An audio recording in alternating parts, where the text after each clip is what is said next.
அனைவருக்கும் வணக்கம். திருஞான சம்பந்த ஜோதிடர். இதோ இந்த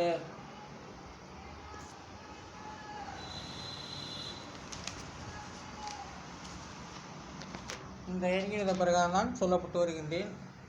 புதிய முறையில் தமிழுக்காக வேண்டி, ஜோதிடத்துக்காக வேண்டி இந்த எண்கிணத்தை நான் தனிப்பட்ட முறையில் உருவாக்கி உங்களிடம் வார்த்தை அடிப்படையில் கூறி கொண்டு வருகிறேன். ராசி, நட்சத்திரம், கிரகம்,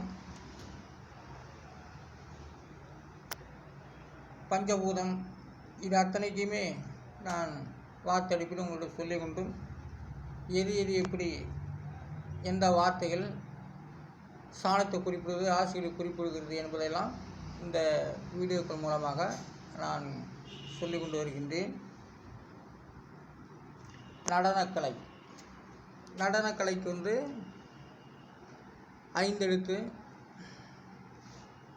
8, 5, 9, 1, 8 இதெல்லாம் கூட்டாக்க 31. அதோடைய விதி என்கிறது 4. நடனக்கலை. அதே சாலையாக ஆக்கினாக்க, நடன சாலைன்னு ஆக்கினாக்க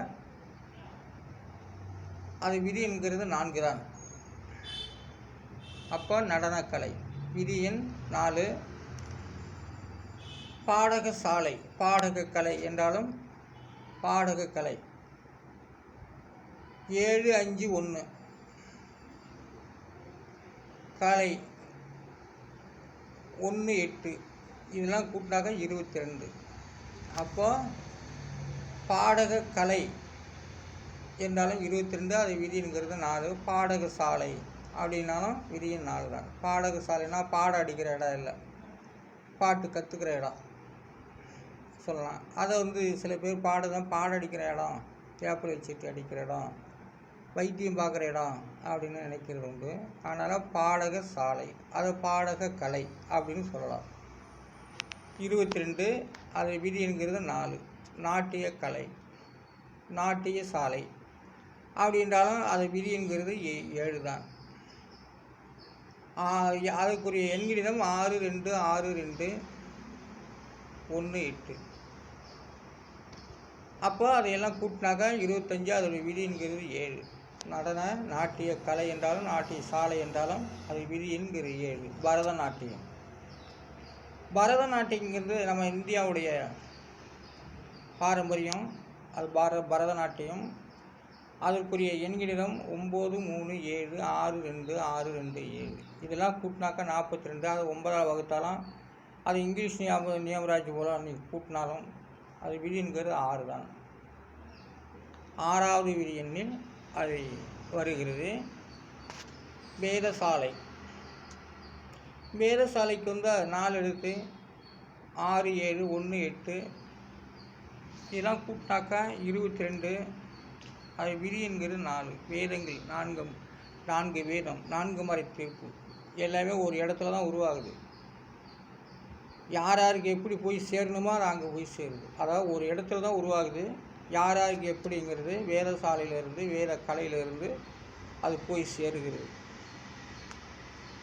விதியின் அமைப்பால், அந்த ஜாதக அமைப்பால், அந்த எண்கிணத அமைப்பால் அவர்களுக்கு போய் சேருகிறது. வேதசாலை வேதசாலை இடத்துலேருந்து உருவாகுது. அப்போ அன்னதானம் ஒரு இடத்துல உருவாகுது. பல பேர் சாப்பிட்றோம் இல்லையா, அதுபோல் அது அன்னதானம் சாப்பிட்டு போகிறாங்க. வேதசாலைங்கிறது ஒரு இடத்துல அது உருவாகி வானிலிருந்து மக்களுக்கு போய் வேதமாகவும், ஞானமாகவும், அறிவாகவும், புத்தியாகவும் செயல்படுகிறது. அது அசரீரி வாக்கு போல போகும்.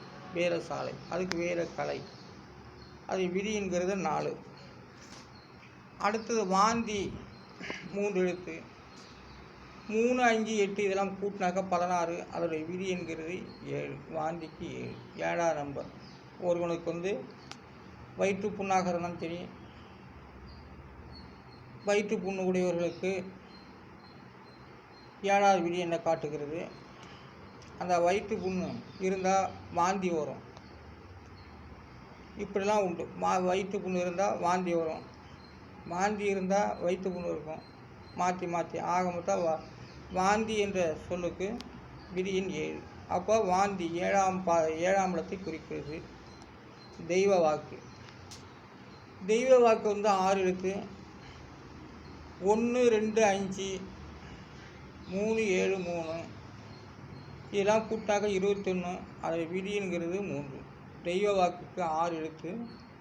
ஆனால் டோட்டல் வந்து குறைந்து காட்டுகிறது. ஆனால் இருந்தாலும் அதோடைய விதிங்கிறது 3.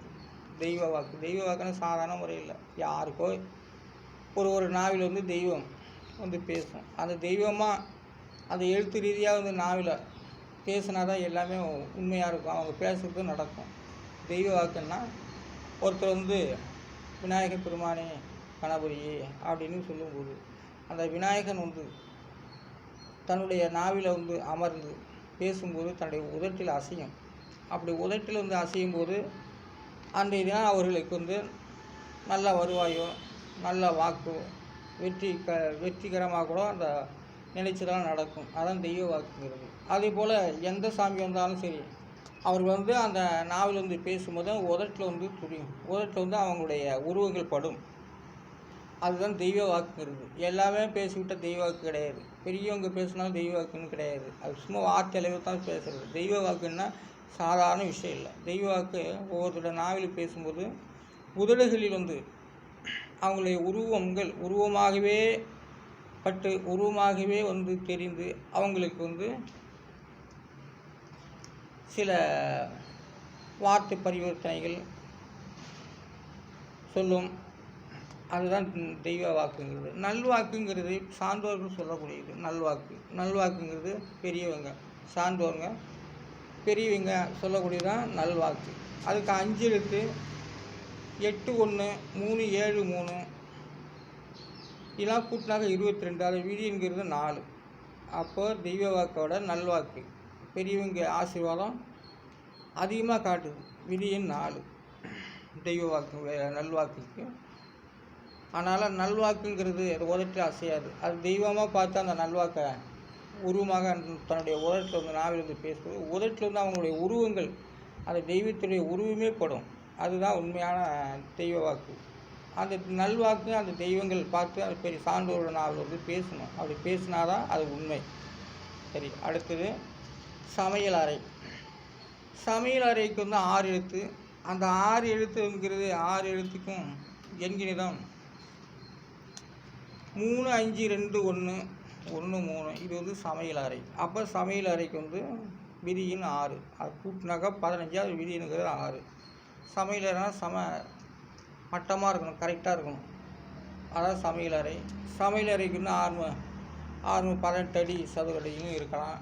அதை 6 3 அப்போ வந்து 6, 3, 18. அப்போ 18 அடி வித்தியாசத்தில் சதுரத்தில் வந்து சமையல் அறை இருக்கணுங்கிறது தமிழ் என்று சொல்கிறது.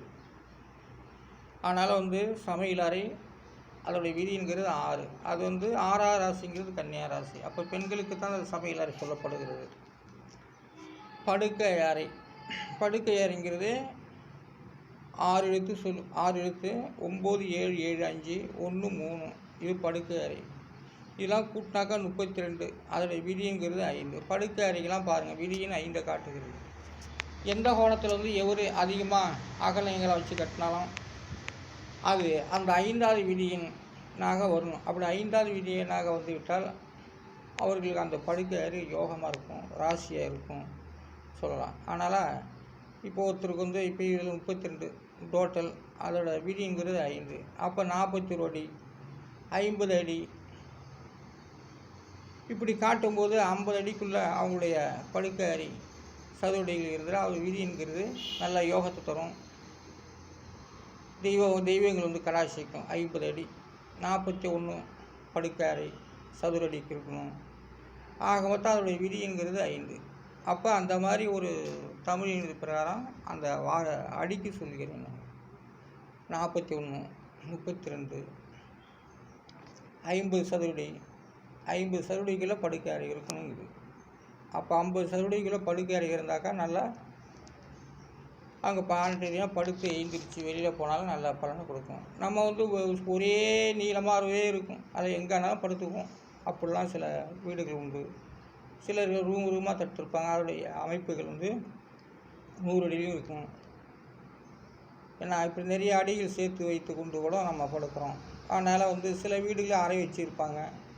அதில் அறை என்பது அகல நீளம் தப்பாகவும் இருக்கும். அதெல்லாம் தப்பு இல்லை, அதாவது தெய்வங்கள் அதை பார்த்துக்கொள்ளும். அதனால் முறையாக தமிழ் இருக்கிற 50 அடிக்கு இருக்கணுங்கிற படுக்கை அவருடைய விதியின் 5 காட்டுகிறது. மூச்சுக்கு 3 எழுத்து 1 9 4 இதெல்லாம் கூட்டினாக்கா 14. அது விதிங்கிறது 5. மூச்சு கூட 5ஆம் இடத்துலேருந்து தான் தோன்றுகிறது. நமக்கு 5வது விதி என்று தான் மூச்சு தருகிறது. நமக்கு மூச்சு குடியில் உயிர் மூச்சு.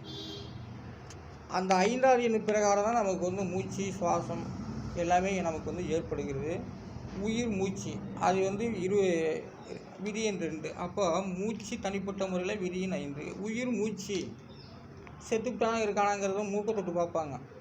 அதுதான் உயிர் மூச்சுங்கிறது. உயிர் மூச்சுக்கு 3 3 9